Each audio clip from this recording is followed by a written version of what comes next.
એક મિત્રતા કરણ અને દુર્યોધનની હતી. એ સમયની મિત્રતા બહુ જ અનેરી અને પ્રખ્યાત. ભગવાન શ્રી કૃષ્ણ પણ કરણને બહુ જ માનતા હતા, કારણ કે એ કુંતી પુત્ર કરણ હતો.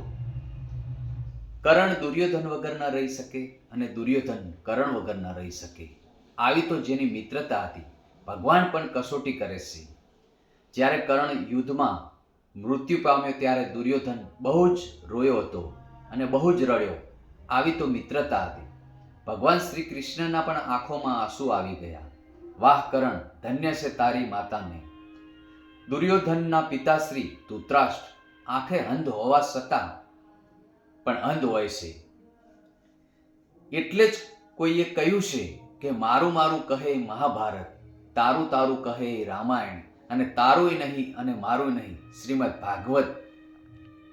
ગીતામાં લખ્યું છે, જીવનમાં શું કરવું છે તે આપણને રામાયણ શીખવે છે, અને જીવનમાં શું ન કરવું જોઈએ એ આપણને મહાભારત શીખવે છે. જીવનમાં કેવી રીતે જીવવું એ આપણને શ્રીમદ ભાગવત શીખવે છે.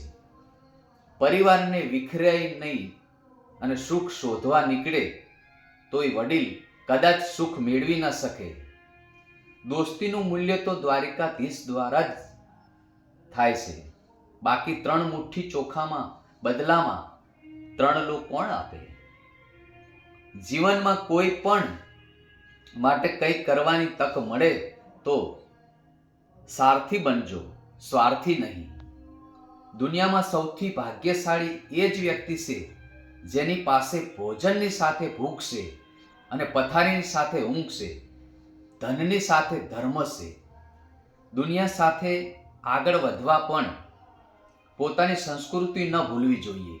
જય માતાજી.